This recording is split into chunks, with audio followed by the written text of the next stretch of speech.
नमस्कार दोस्तों, एक बार फिर स्वागत है मेरे YouTube चैनल डॉक्टर अनिल शाक में आप सबका।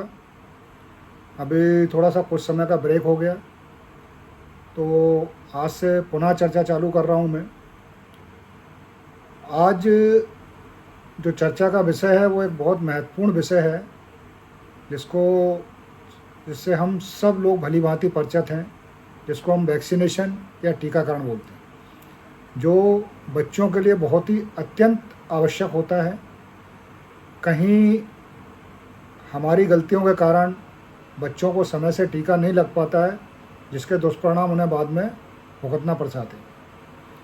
तो मैं आप सब लोगों से यही निवेदन करूंगा कि टीकाकरण बच्चों को समय से अवश्य कराएं। इसमें जन्म से लेकर के आपके 2 साल तक टीकाकरण होता है बच्चों का, जिसमें यूनिवर्सल इम्यूनाइजेशन प्रोग्राम के अंतर्गत जो टीके आते हैं वो गवर्नमेंट में प्रोवाइड किए जाते हैं। वो सारे टीके लगवाएं आप समय से। और इसके साथ साथ कुछ टीके जो गवर्नमेंट शेड्यूल में अवेलेबल नहीं है, वो प्राइवेट रहते हैं। अगर आप अफोर्ड कर सकते हैं तो वो टीके भी बच्चों को अवश्य लगवाएं। उसका सारा चार्ट मैं आपको वीडियो में शेयर करूंगा। टीकाकरण बच्चों को जानलेवा बीमारियों से बचाने का एक तरीका है कि जो बीमारियां बच्चों के लिए जानलेवा साबित हो सकती हैं, उन कुछ बीमारियों से बचाने के लिए टीकाकरण बना है, टीके बने हैं। और टीका आप समय से लगवाएं तो आपके बच्चों के लिए हितकारी रहेगा। चूँकि इस विषय में पहले भी एक वीडियो में आपको शेयर कर चुका हूं, जिसमें टीकाकरण की विस्तृत जानकारी मैंने आपको दी थी। अब हम स्टार्ट करेंगे कि टीके किन किन बीमारियों से बचाने के लिए लगाए जाते हैं और वो बीमारी कितनी घातक और ख़तरनाक हो सकती हैं, इस पर अपन विस्तार से चर्चा करें। तो इसी कड़ी में आज सबसे पहले मैं ले रहा हूँ BCG का टीका, यानी BCG वैक्सीनेशन। जैसा कि आप सब लोग अच्छी तरह जानते हैं कि BCG का जो वैक्सीन होता है वो जन्म के साथ ही लगा दिया जाता है। बच्चे का आपका जन्म हुआ हॉस्पिटल में, चाहे वो प्राइवेट हॉस्पिटल हो या गवर्नमेंट हॉस्पिटल हो, और बच्चे का वजन 2 किलोग्राम से ऊपर हुआ, तो आपके बच्चे की माँ के डिस्चार्ज से पहले या बच्चे के हॉस्पिटल डिस्चार्ज के पहले वो टीका लगा दिया जाता है, जो उसके लिए लाइफ सेविंग होता है। तो थोड़ा से विस्तार से चर्चा मैं BCG के बारे में आपसे करूँगा। BCG यानी कि इसका हम फुल नेम की बात करें तो बैसिलस कामेट डुइरिन। ये साइंटिस्ट हैं, इन्होंने इसका इजाद किया था और इन्हीं के नाम पर इसका नाम BCG रखा गया है। ये एक प्रकार का लाइव एटीन्यूएटेड वैक्सीन होता है। लाइव एटीन्यूएट यानी इसमें जो बैक्टीरिया रहता है वो लाइव रहता है, जिंदा रहता है।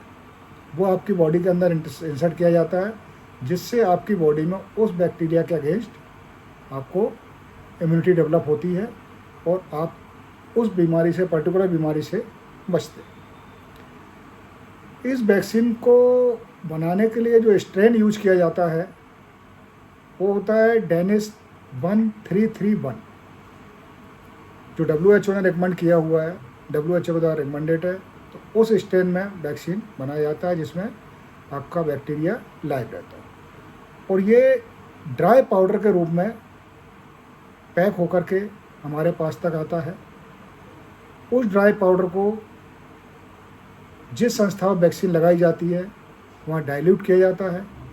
डाइल्यूशन के लिए जनरली डिस्टिल वाटर यूज करते हैं, लेकिन चूँकि बच्चों को इरिटेबल ना हो, क्योंकि डिस्टिल वाटर इरिटेबल होता है, जब स्किन में जाता है या मसल्स में जाता है तो इरिटेशन करता है। तो इरिटेबल ना हो, इसलिए इस वैक्सीन को घोलने के लिए डाइल्यूट के रूप में हम नॉर्मल सैलाइन का उपयोग करते हैं। एक वैक्सीन वायल में 10 डोज आते हैं। यानी एक वैक्सीन की वायल से हम 10 बच्चों को BCG का टीका लगा सकते हैं। एक बार डाइल्यूट होने के बाद 4 घंटे से ज़्यादा इस वैक्सीन को यूज नहीं करना चाहिए। 4 घंटे में जितने बच्चों को लगा सके लगा करके उसको डिस्ट्रॉय कर देना चाहिए। उसके बाद अगर कोई बच्चा आता है तो नया वैक्सीन खोल के फिर उसको लगाना है। प्रोटेक्शन की बात करें तो लगभग 80% तक इस वैक्सीन से हमको इस बीमारी के लिए प्रोटेक्शन प्राप्त होता है। लगभग 80% तक हम इस बीमारी से बच सकते हैं। अब चूंकि मैं इतनी देर से वैक्सीन और इस बीमारी की बात कर रहा हूँ तो आपके मन में सवाल होगा कि कौन सी बीमारी से बचा सकता है। तो जो आज देश की सबसे बड़ी समस्या है, जो बीमारी जिसको हम सब लोग टीबी के नाम से जानते हैं, ट्यूबरकुलोसिस। ट्यूबरकुलोसिस में आज भी हर तीसरे बंदे की या तीसरे व्यक्ति की मौत हो रही है ट्यूबरकुलोसिस की बीमारी से। उसका कारण यही कि प्रॉपर इम्यूनाइजेशन नहीं है, क्योंकि एक व्यक्ति टीबी की कीटाणु बहुत अधिक मात्रा में फैलाता है। चूँकि ये कीटाणु आपके शरीर में सांस के द्वारा जाते हैं तो आपको पता भी नहीं लगता है, फेफड़ों में जाके इकट्ठा होते हैं, वहाँ इन्फेक्शन क्रिएट करते हैं और काफ़ी समय बाद आपको जानकारी होती है कि हमको इस बीमारी से ग्रसित होगा। तो टीबी के प्राइमरी ट्यूबरकुलोसिस जिसको हम कहते हैं, उससे प्रोटेक्शन हमको ये टीका देता है। अब अगर हम इंडिकेशन की बात करें तो इंडिकेशन जैसा मैंने आपको बता ही दिया कि टीबी प्राइमरी ट्यूबरकुलोसिस से बचने के लिए इसको हम लगाते हैं। कितनी मात्रा में इसको हमको लगाना चाहिए? तो जो बच्चे 2.5 किलो से कम वजन के होते हैं उनको 0.05 ml, और जो बच्चे 2.5 किलो से ऊपर होते हैं उनको 0.1 ml मात्रा में ट्यूबरकुलिन सिरिंज के द्वारा लगाया जाता है। इसको लगाने की जो साइट होती है वो आपका लेफ्ट आर्म यानी कि बायां हाथ, उसमें जो कंधे की मसल होती है यानी जिसको हम डेल्टॉइड बोलते हैं, तो डेल्टॉइड के इंसर्शन पॉइंट से जस्ट एबव हम लगाते हैं, उससे जस्ट ऊपर लगाते हैं। और ये वैक्सीन जो लगाया जाता है वो आपके स्किन के अंदर लगाया जाता है, मसल के अंदर नहीं लगाया जाता है। ये इंट्राडर्मली लगता है, जो बच्चों को इंट्राडर्मली लगाया जाता है। अब किन बच्चों को ये नहीं लगाना चाहिए? क्योंकि पूरे वर्ल्ड वाइड में, पूरे विश्व में ये वैक्सीन आपको लेफ्ट कंधे पर डेल्टॉइड इंसर्शन के जस्ट ऊपर ही मिलेगा। तो एक तरह से ये यूनिवर्सल पहचान होती है कि ये वैक्सीन बच्चे को लगा हुआ है। अब किन बच्चों को ये नहीं लगाना चाहिए? जिनको स्किन का प्रॉब्लम है, जैसे एक्जिमा है किसी को, उन बच्चों को उस समय नहीं लगाना है। आपका इन्फेक्टिव डर्मोटाइटिस हो रही है, उनको नहीं लगाना है। जिनकी इम्यूनिटी वीक है उनको नहीं लगाना होता है। और हाइपोगामाग्लोबिनीमिया जिन बच्चों में डायग्नोसिस होता है उनको वैक्सीन ये नहीं लगाती। इसके साथ साथ अगर हम बात करें कि जब वैक्सीन आपके बच्चे को लगा दिए गए तो मेरे पास कई पेरेंट्स आते हैं कई बार कि बच्चों के कंधे पर ये सब फोड़ा हो गया है, एब्सेस हो गया है, पेनफुल होगा। तो मैं उनको थोड़ी जानकारी ये देना चाहता हूँ कि इस वैक्सीन में जब आप इंट्राडर्मल लगाते हैं तो उसके लगभग 2 से 3 हफ्ते बाद एक छोटा सा पैप्यूल डेवलप होता है, जो कहना चाहिए हमको मस्सा जैसा होता है, छोटा सा उस टाइप का एक पैप्यूल आपके यहाँ लेफ्ट आर्म पर जहाँ पर इंजेक्शन लगा हुआ है वहाँ पर डेवलप होता है, जो 5 हफ्ते होते होते लगभग 4 mm से 8 mm के बीच के साइज का हो जाता है। और 12 हफ्ते होते होते वो जो पैप्यूल डेवलप हुआ था वो एक अल्सर का रूप ले लेता है, यानी कि एक आपका एब्सेस बन जाता है, फोड़ा होता है, और अपने आप ही वो फूट जाता है, अपने आप फूट के खुद ही उसकी हीलिंग हो जाती है, किसी मेडिकेशन की आवश्यकता नहीं होती है, और वहाँ पर वो एक स्कार मार्क छोड़ देता है।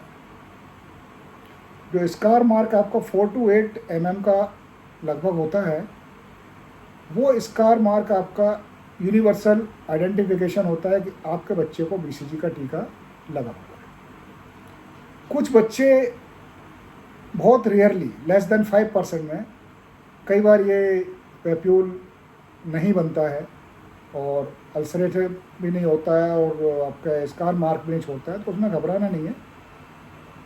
वहाँ भी आपके बच्चे को BCG का वैक्सीन लगे। 95% बच्चों में ये चीज़ हमको देखने को मिलती है। आपके बच्चों में आपने देखा होगा कि BCG का वैक्सीन लगवाते हैं तो 2.5 से 3 महीने बाद उसको वो स्कार मार्क डेवलप हो जाता है। तो वो उस वैक्सीन का इफ़ेक्ट है।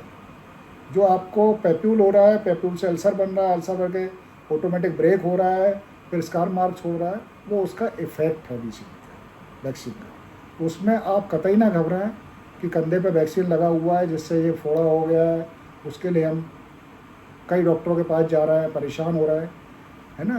को कई लोग दवाइयाँ भी दे देते हैं, कुछ कर देते, तो वो चीज़ नहीं करना है, क्योंकि वो इट्स ए नेचुरल प्रोसेस। तो आज हमने बात की BCG के वैक्सीन के बारे में, जो आपके बच्चे को TB जैसी जानलेवा घातक बीमारी से बचाव में सहायक है, जो प्रोटेक्ट करता है आपको TB की बीमारी से। तो मैं आप सबको सलाह यही देना चाहूँगा कि BCG का वैक्सीन जन्म के साथ ही लगभग 72 घंटे के अंदर बच्चे को ज़रूर लगवाना। लापरवाही ना करें कि नहीं साहब अभी नहीं लगाया, बाद में लगवा लूँगा, जब मेरे पास समय होगा जब लगवा लूँगा। नहीं, आपके बच्चे का स्वास्थ्य सर्वोपरि है आपके लिए, तो ये वैक्सीन आप उसको अवश्य लगवाएं।